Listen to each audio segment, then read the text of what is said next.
지난 시간에 우리가 자본이 처음 성립되는 주식의 발행, 그리고 주식을 발행한 다음에 자본금이 증가되는 증자, 유상증자와 무상증자, 자본금이 감소되는 감자, 마찬가지로 유상감자와 무상감자에 대한 내용을 공부했고요.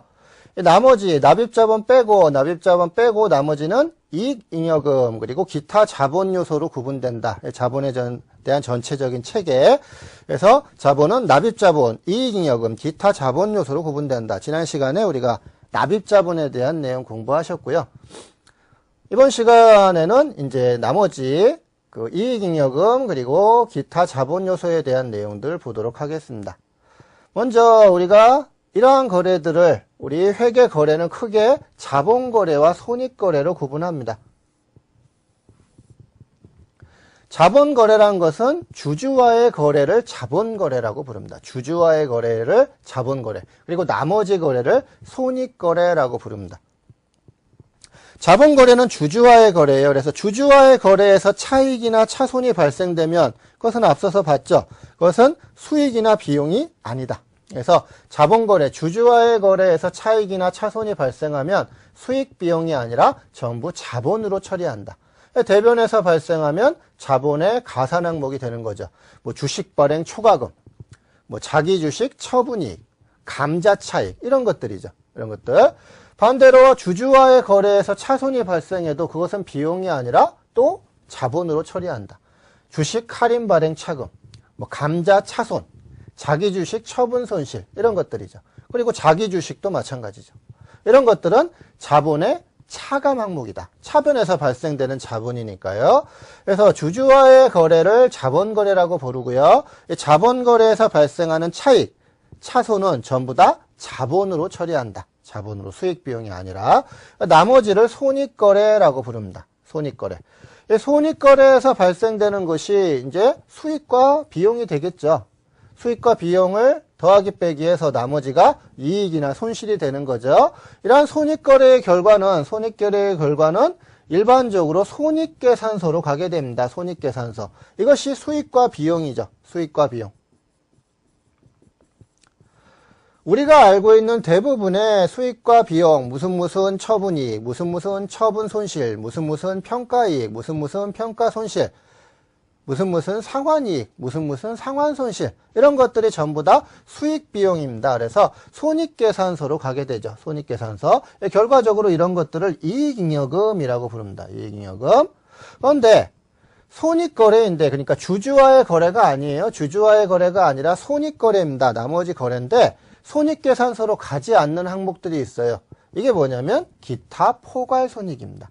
그래서 수익 비용이 아니에요. 그래서 당기순이익에는 포함되지 않죠. 근데 포괄손익에는 포함이 되는 손익입니다. 그래서 수익 빼기 비용이 당기순이익이죠. 여기에 더하기 빼기 기타 포괄손익이 총 포괄손익이죠. 그래서 여기에 들어가는 거죠.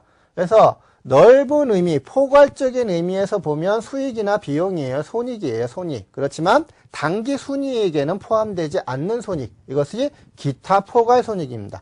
우리가 알고 있는 대표적인 것이 매도 가능 금융자산 평가이익, 또는 매도 가능 금융자산 평가손실, 또는 유형자산에 대한 재평가 잉여금, 이런 것들이죠. 이러한 것들은 넓은 의미에서 보면 당기손익이에요. 그래서 총 포괄손익에는 더하기 빼기가 되죠. 그렇지만 미실현된 손익이기 때문에 대부분이 이런 것들은 당기순이익에는 포함되지 않는다. 그래서 그 손익계산서상 당기순이익으로는 가지 않아요. 그래서 이러한 이익잉여금이 아닌 기타의 포괄손익이다. 그래서 매도 가능 금융자산, 평가이익, 평가손실, 이런 것들이 있겠습니다. 그러면 나머지 이제 이익잉여금은, 이 이익잉여금은 또 어디로 가냐면, 이익이 나면 주주한테 배당을 줘야죠. 배당 주면 배당금으로 이제 사회로 유출되는 거죠. 유출되는 거. 나머지는 회사에 적립하게 됩니다. 그래서 이것이 기타 자본 요소에 들어가는 각종 적립금들이 됩니다. 그래서 이익 준비금이라든지 기타의 법정 적립금이라든지 임의 적립금이라든지 이런 것들이 되겠고요. 나머지는 차기로 넘어가는 구체적인 이익잉여금이 되겠습니다. 이게 이제 자본에서 얘기하는 납입자본, 이익잉여금, 기타 자본 요소죠. 그 중에 이익잉여금이 이 이익잉여금을 칭하게 되겠습니다. 이익잉여금. 그러면 이 이익잉여금은 각종 배당이나 적립이나 나머지 걸로 처분하게 되는데요. 현재 재무상태표에서는 이익이 났다고 해도 그 이익에 대한 처분은 다음 기에 이루어져요. 그래서 1월부터 12월까지 사업연도다, 회계기간이다. 그러면 주주총회를 언제 하냐면 다음 연도 2월이나 3월에 합니다. 그래서 올해 12월에는 아직 처분하기 전 이익잉여금, 그래서 처분 전 미처분 이익잉여금을 재무상태표에 계상하도록 하고 있습니다. 그래서 이 체계에 다시 한번 정리해 보시면 주주와의 거래가 자본거래고요. 나머지가 손익거래예요. 이 손익거래의 결과는 손익계산서로 가는 수익비용, 이익잉여금이 있고 나머지가 기타 포괄손익, 이익, 누계액입니다. 이 손익계산서로 가는 이익잉여금은 다시 배당으로 나가든지 적립으로 회사 안에 남든지 아니면 나머지가 이익잉여금이 된다. 이것이 이제 우리 자본에 대한 전체적인 체계입니다. 그러면 일반 적립금들 한번 보도록 하죠. 일반 적립금들. 배당으로 주게 되면 이 회사 안에 손익거래 결과 이익이 났어요. 그 이익을 배당으로 주면 사회로 유출되는 거고요. 우리 회사 안에 남겨두려면 각종 적립금으로 적립을 해둡니다. 적립을 할 때에는 이 순서로 이렇게 적립을 하게 되겠습니다. 이익이 남으면 이익의 처분 순서예요. 그래서 우리가 이익준비금이란 것이 있습니다. 그래서 상법에서는 금전배당을 하게 되면 금전배당액의 10분의 1을 자본금의 반에 달할 때까지 강제적으로 회사 안에 쌓아두도록 하고 있어요. 이익이 10억 원 났는데 10억 원 다 배당해주면 이익이 하나도 남는 게 없잖아요. 또 이익이 5억 남는데 5억 다 배당해주면 회사 안에 남는 게 없죠. 회사가 계속 그대로일 수밖에 없는 겁니다. 그래서 회사에서 10억이 이익이 남아서 10억을 배당 준다. 그럴 때는 10억을 전부 배당 주면 안 되고요. 10억의 10분의 1, 1억 이상은 회사 안에 남겨두고 나머지를 배당해야 됩니다. 그래서 회사 안에 일정 금액을 계속 쌓아 나가야 회사가 재투자도 하고 회사가 규모도 커 나갈 수가 있는 거죠.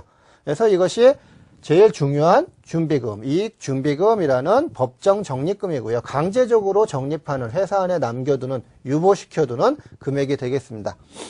그다음에 나머지 법이나 규정에서 정하고 있는 적립금 이런 것들이 현재 재무구조를 개선하기 위해 쌓는 적립금 또는 기업합리화 적립금, 이건 세법에 있던 적립금인데 지금은 없어진 건데요. 옛날